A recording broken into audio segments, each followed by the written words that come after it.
নমস্কার সকলকে, জীবন এক জলছবি চ্যানেলে আপনাদের স্বাগত।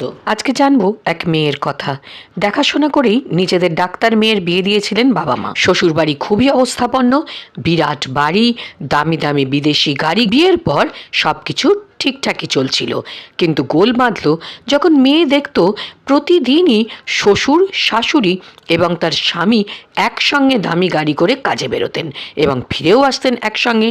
তাদেরকে এ বিষয়ে প্রশ্ন করলে কোনো দিনই সঠিক কোনো উত্তর সে পায়নি। একদিন তাদের গাড়িকে ফলো করে সেই মেয়ে এবং দেখে একটি নির্জন জায়গায় গিয়ে গাড়ি থেকে নেমে পেশাদার মেকআপ আর্টিস্ট দ্বারা মেকআপ করিয়ে শতছিন্ন পোশাক পরে, কেউ বা বিশেষ চাহিদা সম্পন্ন, কেউ বা পঙ্গু সেজে ভিক্ষার বাটি নিয়ে তারা ছড়িয়ে পড়ে শহরের বিভিন্ন জনবহুল জায়গায় এবং ভিক্ষা করতে থাকে। প্রতারণার এই বিয়ে থেকে বেরিয়ে আসে সেই মেয়ে, আবার মনোনিবেশ করেছে তার ডাক্তারি কেরিয়ারে।